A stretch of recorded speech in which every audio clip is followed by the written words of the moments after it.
যেই ছোট ছোট অভ্যাসগুলো আমাদের পেটে মেদ জমিয়ে তোলে এমন 10টি অভ্যাসের কথা আজকে আলোচনা করব। এই লিস্টের কিছু অভ্যাস আপনাকে আশ্চর্য করবে, আর কিছু হয়তো আপনি আগে থেকেই জানেন। আমি প্রত্যেকটি বিষয়ের কারণ বুঝিয়ে বলে সমাধানও আলোচনা করব। অনেকেই সকালের নাস্তা বাদ দিয়ে একবারে দুপুরে খাবার খাওয়ার পরিকল্পনা করেন। একবেলা খাবার বাদ দিলে পরবর্তীতে বেশি খাবার খাওয়া বা অস্বাস্থ্যকর খাবার খাওয়ার প্রবণতা অনেকের ক্ষেত্রেই বেড়ে যায়। এতে ওজন বাড়ার ও মেদভুঁড়ি বাড়ার সম্ভাবনা থাকে। যদি আপনার ক্ষেত্রে এমনটি হয়, তাহলে কোনো বেলার খাবার বাদ দিবেন না। যদি খাবার বাদও যায়, তখন সতর্ক থাকবেন যেন পরের বেলায় অতি ভোজন বা অস্বাস্থ্যকর খাবার না খাওয়া হয়। টিভিতে খেলা, নাটক বা অন্য কিছু দেখতে দেখতে যদি খাওয়ার অভ্যাস থাকে, তাহলে মেদভুঁড়ি জমার সম্ভাবনা থাকে। কিভাবে? সমস্যাটা টিভি বা খেলা বা নাটকের না, সমস্যাটা হচ্ছে আনমনে খাওয়ার। আপনি যখন আরেকটা কাজে ব্যস্ত, আপনি কতটুকু খাচ্ছেন সেটার দিকে সাধারণত মনোযোগ কম থাকে। প্রয়োজনের চেয়ে বেশি খাওয়া হয়ে যেতে পারে। আর অনেক সময় এই টিভি দেখতে দেখতে খাওয়া আমরা খিদা লেগেছে বলে খাই না, বরং টিভি দেখতে দেখতে কিছু একটা খেতে হবে এমন অভ্যাস হয়ে গেছে তাই খাই। আবার এই খাবারগুলো অনেক সময় স্বাস্থ্যকর হয় না। দেখা যায় ভাজা পোড়া, মুড়ি চানাচুর এসব খাবার আমরা এক হাতে নিচ্ছি আর খাচ্ছি। এই যে অস্বাস্থ্যকর খাবার, পরিমাণে বেশি, অতিরিক্ত ক্যালোরি, এইসব কারণে শরীরে চর্বি জমার একটা ক্ষেত্র তৈরি হয়। তাহলে সমাধান হিসেবে কোন কোন সময়ে আপনি আনমনে খাবার খান সেটা খুঁজে বের করবেন। আর একটু আগে যে মাইন্ডফুল ইটিং এর কথা বললাম, সেটার চর্চা করতে পারেন।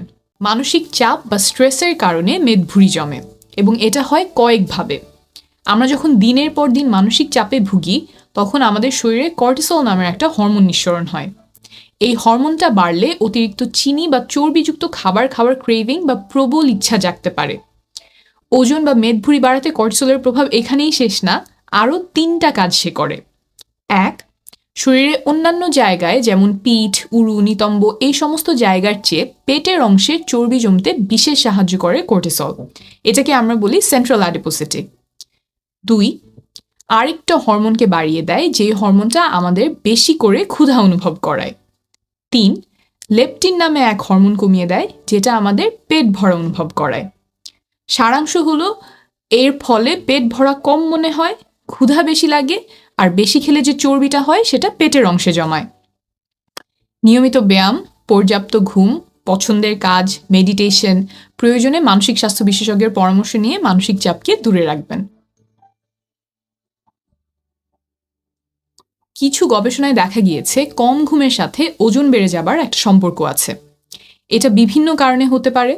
আপনি যখন রাত জাগেন, তখন কিছু একটা খেতে ইচ্ছা করতে পারে। ঘুমিয়ে থাকলে তো এই অতিরিক্ত খাবারটা খাওয়া হতো না।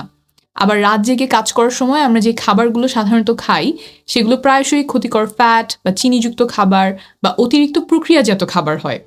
খাবার স্বাস্থ্যকর কিনা তা নিয়ে ওই সময় অত চিন্তা আমরা সাধারণত করি না।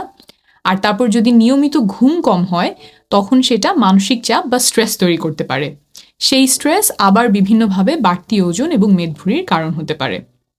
ভালো ঘুমের উপায় নিয়ে আরেকটা ভিডিওতে বিস্তারিত বলেছি, লিংক দিয়ে দিব বিস্তারিত। আপনি যখন খাবার খাওয়া শুরু করেছেন, সেই খাবার পেটে যায় এবং পেটের সাথে আপনার ব্রেইনের একটা কথাবার্তা হয়। পেট ভরেছে কিনা এইটা ব্রেইনের জানতে 20 মিনিট পর্যন্ত সময় লাগতে পারে। আপনি যদি দ্রুত খান, তাহলে বেশি খেয়ে ফেলার সম্ভাবনা থাকে, কারণ ব্রেইন হয়তো তত দ্রুত পেটের কাছ থেকে জেনে আপনাকে বলতে পারবে না যে আপনার পেট ভরে গেছে। সমাধান হচ্ছে ধীরে ধীরে খাবারের প্রতি মনোযোগ দিয়ে খাওয়া, যেটাকে আমরা মাইন্ডফুল ইটিং বলি। আর যদি খুব দ্রুত খেতেই হয়, তাহলে একটা নির্দিষ্ট পরিমাণ খাবার নিয়ে সেখানেই খাওয়া শেষ করা। প্লেটটা তো মূল বিষয় না, মূল বিষয় হচ্ছে আপনি পরিমাণে কতটুকু খাচ্ছেন। প্লেটটা বড় হলে সাধারণত খাবার একটু বেশি পরিমাণে নেওয়া হয়, আর আমরা সাধারণত প্লেটে যতটুকু খাবার নেই পুরোটাই শেষ করে উঠতে চাই। হয়তো কিছু বাকি থাকতে আমার মনে হচ্ছে পেট ভরে গেছে, কিন্তু প্লেটে যেহেতু খাবার আছে সেই খাবারটা রেখে আমরা উঠতে চাই না, আর এভাবেই প্রয়োজনের অতিরিক্ত খাওয়া হয়ে যায়। তাই শুরু থেকে যদি প্লেটটা একটু আকারে ছোট হয় বা খাবার নেয়ার সময় আমরা পরিমাণটা খেয়াল রাখি, তাহলে প্রয়োজনের অতিরিক্ত খাওয়ার সম্ভাবনা কমবে। দাওয়াত খেতে গেলে আমরা অনেক সময় সৌজন্যবোধ থেকে বেশি খেয়ে ফেলি। প্লেটে কেউ খাবার দিয়ে দিলে সেটা শেষ করে ওঠা কর্তব্য হিসেবে ধরে নেই। আবার বন্ধু বান্ধবের সাথে দেখা হলে পেট ভরা থাকার পরেও কিছু একটা অর্ডার দেয়া হয়। এই অভ্যাসগুলো ওজন বাড়াতে ও মেদভুঁড়ি জমাতে পারে। এই চক্র থেকে বেরিয়ে আসতে হলে সচেতনভাবে সিদ্ধান্ত নেওয়া প্রয়োজন। অতিরিক্ত খাবার শরীরে যে সকল বিরূপ প্রভাব ফেলতে পারে সেটা মাথায় রেখে খাবার খাওয়ার বা না খাওয়ার সিদ্ধান্ত নেবেন।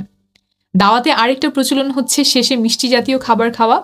এই ক্ষেত্রেও খেয়াল রাখবেন যেন অতি ভোজন না হয়, পরিমিত পরিমাণে মিষ্টি জাতীয় খাবার। সাদা চাল, সাদা আটা তৈরি করার সময় ফাইবার সহ অন্যান্য প্রয়োজনীয় পুষ্টি উপাদান ফেলে দেওয়া হয়। ফাইবার আমাদের খাবারকে আস্তে আস্তে হজম করতে সহায়তা করে।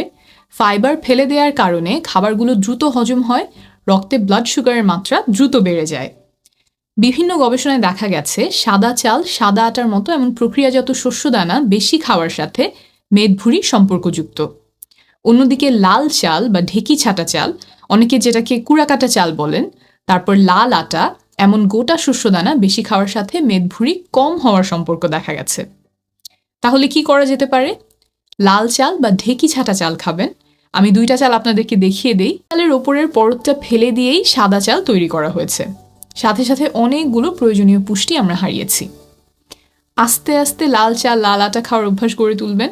প্রথমে ভালো নাও লাগতে পারে, কিন্তু এটা মেদভুঁড়ি কমাতে সাহায্য করবে এবং স্বাস্থ্যের জন্য অনেক উপকার করবে। লো ফ্যাট খাবারে মেদভুঁড়ি হতে পারে, এটা শুনেই আপনার কাছে একটু খটকা লাগতে পারে, কারণ আমরা সাধারণত মনে করি যে লো ফ্যাট খাবার হচ্ছে স্বাস্থ্যকর। এটা সত্য যে লো ফ্যাট খাবার স্বাস্থ্যকর হতে পারে, তবে সব ক্ষেত্রে না। একটু ব্যাখ্যা করলেই বুঝবেন। একটা খাবার যখন লো ফ্যাট করা হয়, তখন সেখান থেকে ফ্যাট সরিয়ে বা কমিয়ে ফেললো। এতে খাবারটা অনেকের কাছেই কম সুস্বাদু লাগে। খাবার কম সুস্বাদু হলে তো বিক্রি হবে কম। সুস্বাদু করতে আর বিক্রি বাড়াতে তখন ওই খাবারে অতিরিক্ত চিনি যোগ করে দেওয়া হয়। অতিরিক্ত চিনি অনেক ক্যালোরি যুক্ত করে, অস্বাস্থ্যকর এবং ওজন বাড়ায়। আপনি হয়তো ভাবছেন লো ফ্যাট খাবার খাই তবুও কেন ওজন বাড়ে? এটা কেন হতে পারে তা জেনে গেলেন। এখন লো ফ্যাট খাবার কেনার আগে সেই খাবারে চিনি যোগ করা হয়েছে কিনা দেখে নেবেন। শুয়ে বসে থাকলে যে শরীরে চর্বি জমে, এটা সবাই জানেন। তাই এইটা নিয়ে বেশি কথা না বলে সমাধান বলি। সপ্তাহে 5 দিন মাত্র 30 মিনিট করে দ্রুত হাঁটলেই অনেক উপকার পাবেন।